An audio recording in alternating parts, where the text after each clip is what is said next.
Bonsoir à tous. L'invitée de l'entretien du jour a une longue carrière ministérielle derrière elle. Elle fut notamment ministre de la Femme au Sénégal. Aujourd'hui, elle est coordinatrice du réseau francophone pour l'égalité femmes-hommes. En février dernier, elle a publié ses mémoires biographiques « Mon combat pour le Sénégal » de l'université au cœur des politiques publiques, publication aux éditions L'Harmattan. Professeur Ndero Ndiaye, bonsoir, merci d'avoir accepté notre invitation. Est-ce que vous pouvez, s'il vous plaît, professeur, présenter à nos téléspectateurs le réseau francophone pour l'égalité femmes-hommes dont vous êtes aujourd'hui la coordinatrice? Oui, volontiers. Je voudrais dire bonsoir à tout le monde, à tous ceux qui nous regardent ou qui nous écoutent. Je voudrais vous remercier pour cet instant que vous nous offrez, de parler un petit peu de ce que je fais actuellement. En effet, je coordonne le réseau francophone pour l'égalité femmes-hommes, créé par l'Organisation internationale de la francophonie en 2013, octobre 2013, et mis sur les fonds baptismaux en début 2014 ici à Dakar. C'était juste à la veille de la fin du mandat du président Abdou Diouf comme secrétaire général de la francophonie. Et vous voyez les images donc, qui déroulent. C'était effectivement au moment du lancement de ce réseau à Paris, donc en octobre 93. Ce réseau est la confluence de pas mal d'autres réseaux. C'est un réseau de réseaux qui englobe les 83-84 pays de la francophonie et ces réseaux qui travaillent dans l'égalité femmes-hommes et qui essaient de donner à la francophonie institutionnelle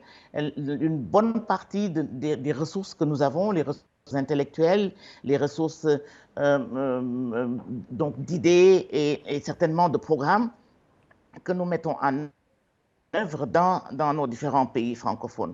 Ce réseau donc a une soixantaine de membres fondateurs, mais actuellement nous sommes beaucoup plus que cela. Nous sommes une centaine si vous ajoutez membres fondateurs et observateurs actuellement, ou membres simples actuellement. Nous avons voulu en faire un outil de veille qui nous permet d'interpeller la plupart des gouvernements et des États qui ne sont pas conformes aux engagements qu'ils prennent quant à l'égalité femmes-hommes au plan international. Vous savez que dès qu'on se réunit dans le cadre du bi ou du multilatéral, en parlant de l'égalité femmes-hommes, tout le monde est toujours d'accord.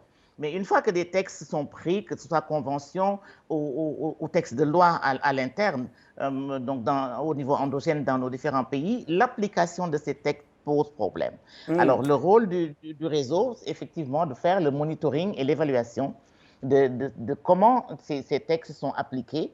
Et nous donnons la possibilité d'interpeller les gouvernements qui ne sont pas conformes à leur engagement. Professeur, vous me donnez l'occasion de nous attarder quelques minutes sur le dernier forum qui s'est tenu à Paris, si vous le permettez. On va parler de ce forum, Forum Génération Égalité, organisé à Paris. J'imagine que vous y avez participé avec un certain intérêt.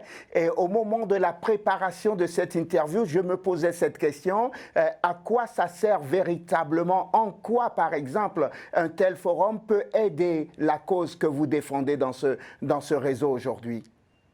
Mais réellement et avec beaucoup d'efficacité. Ce forum a été pour nous aussi une plateforme d'évaluation de ce qui a été fait depuis Dakar 94 et Pékin 95 sur la question des droits des femmes.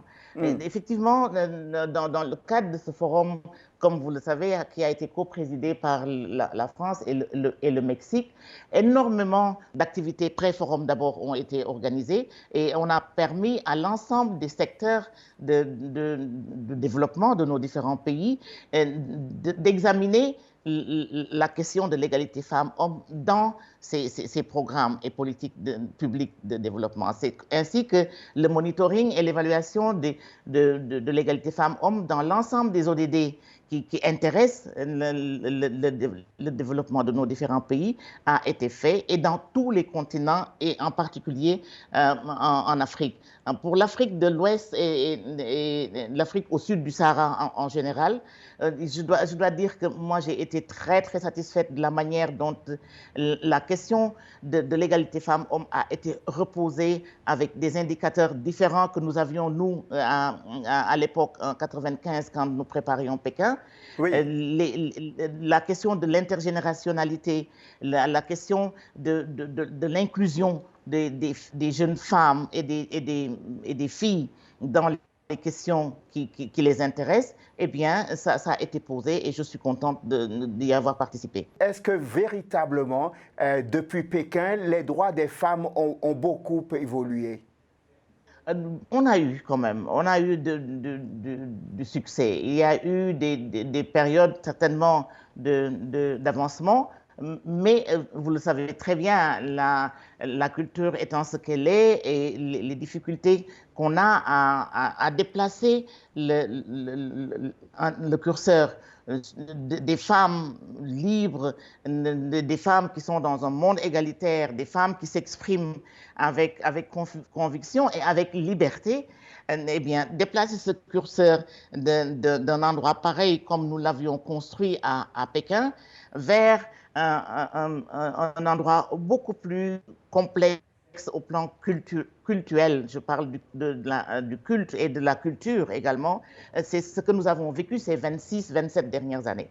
Et dans la question de l'égalité femmes-hommes, ce qui a fait immersion dans les programmes que nous mettons en œuvre, c'est la question de la religion, la question de la laïcité, le respect de la laïcité, toute la prégnance de la présence de nos religions, surtout en Afrique au sud du Sahara. Je parle surtout de ça parce que c'est ce que nous vivons nous tous les jours.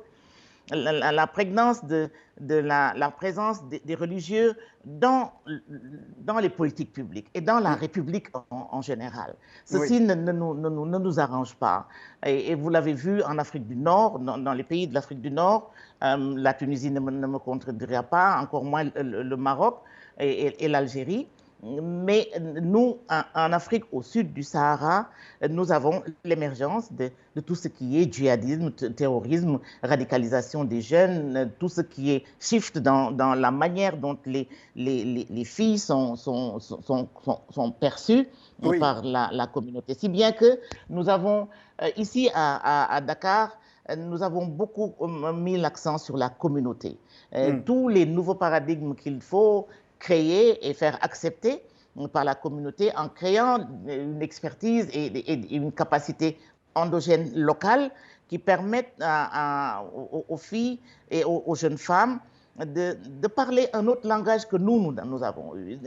La différence entre Pékin, comme vous me le demandez, et Paris, 27 ans après, c'est parce que tout simplement, elles ont voix au chapitre. Elles sont vues d'abord, elles sont écoutées, elles sont vocales et elles sont capables de construire le monde auquel elles rêvent, nos jeunes filles. Vous m'offrez l'occasion d'en parler en marge donc de ce forum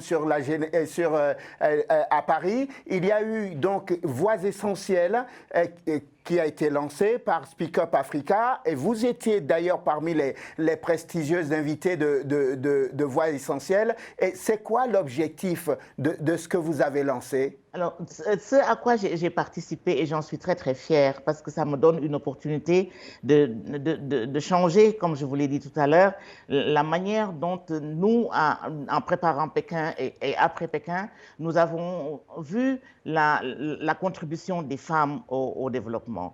Voix essentielle est un timbre nouveau.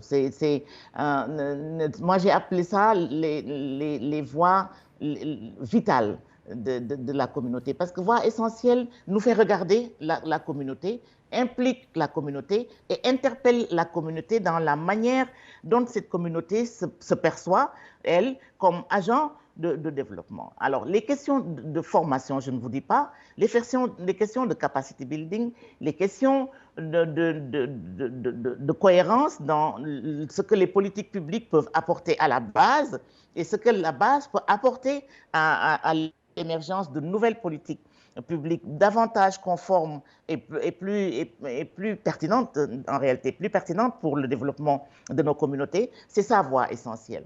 Voie essentielle, c'est l'interpellation du niveau national pour dire que, attention, vous avez un pan de la société encore en bas qui vous regarde, qui demande à être davantage inclus et qui demande à ce que ses propres préoccupations soient mieux lues, mieux interprétées par vous-même qui formulez des politiques publiques à partir du niveau central.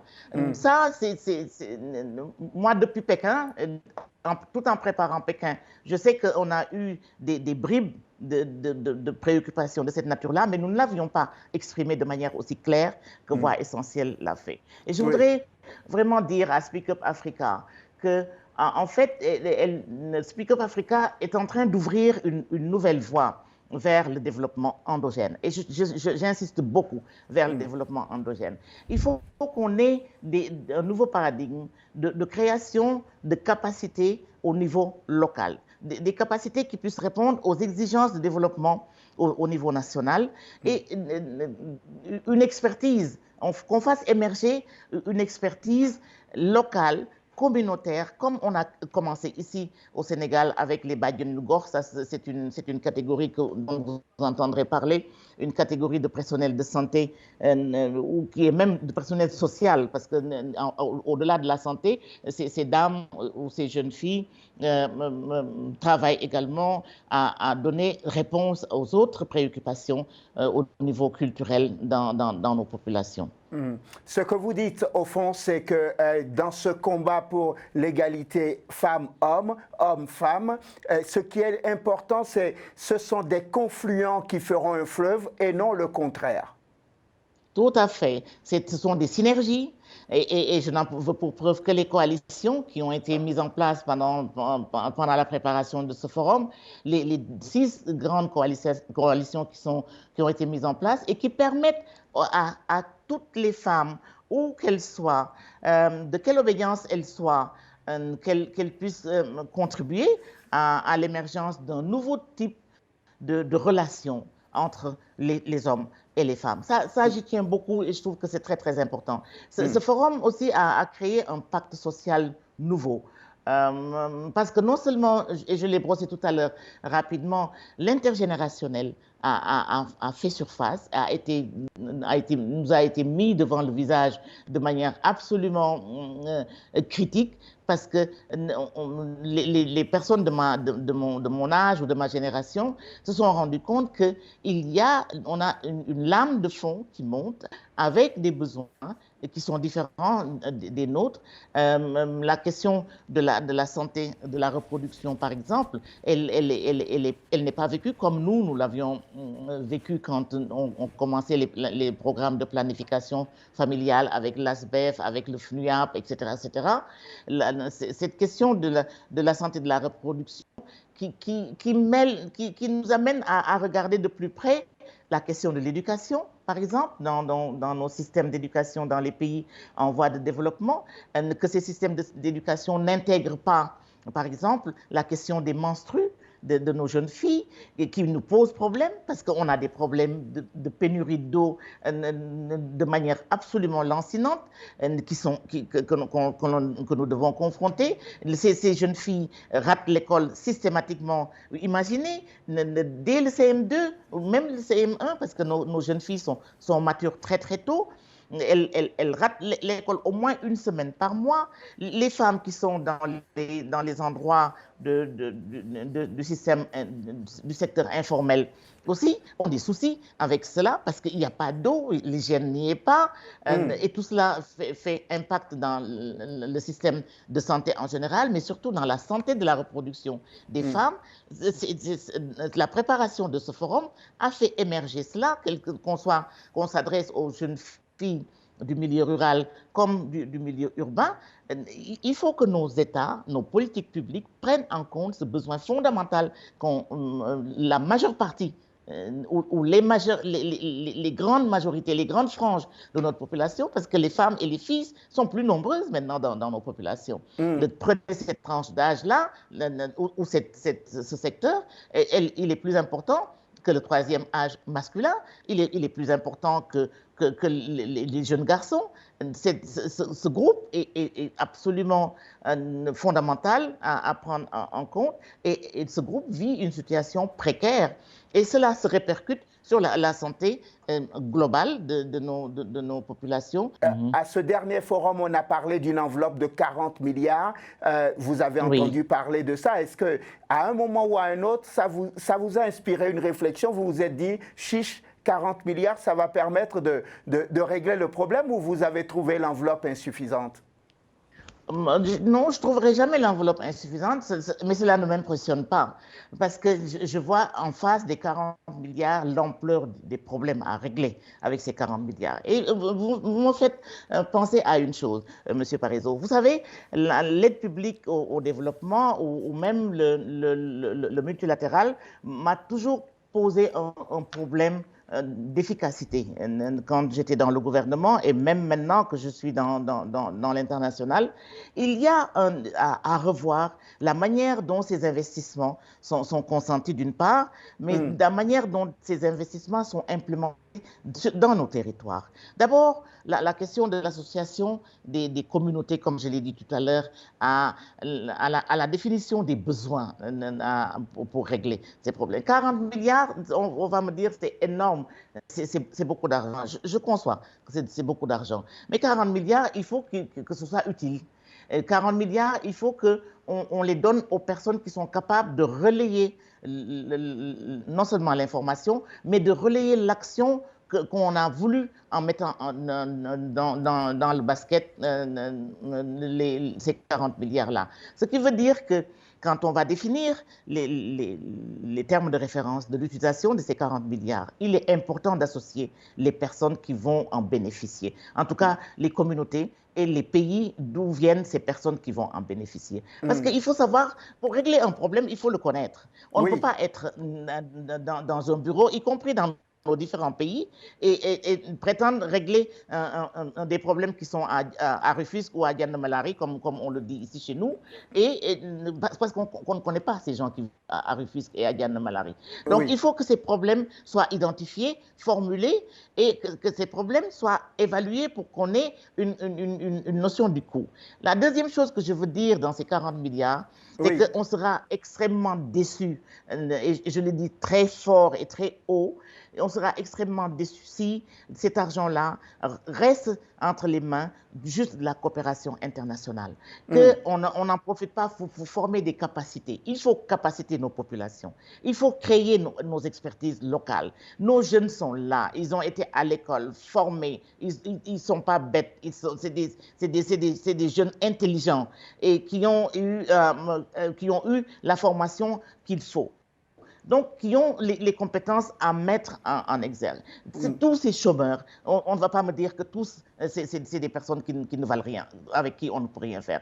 Ce n'est pas possible. Il faut que ces 40 milliards servent à créer de la capacité, comme on l'a dit, mais de la capacité locale, endogène, qu'on recrute des jeunes des pays concernés, là où cet argent va être, et qu'on leur donne l'opportunité d'exercer ce qu'ils ont appris à l'école et dans les écoles de formation. J'avais envie de vous laisser la parole pour conclure cet entretien, mais on va considérer que ce que vous venez de nous dire est un appel que vous avez lancé à toute la communauté internationale, aux dirigeants, aux personnes en responsabilité et qui doivent faire avancer la cause commune. Ce n'est pas une cause juste, ce n'est pas seulement votre cause, mais c'est une cause nationale, internationale, évidemment. C'est une cause qui vous concerne, qui me concerne ici à Paris, qui concerne quelqu'un en Moldavie et partout dans ce monde. Merci infiniment, absolument, professeur. Merci beaucoup. Je pense que l'éducation est clé. C'est mon maître mot, l'éducation, l'éducation, l'éducation, parce que c'est à travers l'éducation qu'on va changer les choses, que tout va changer.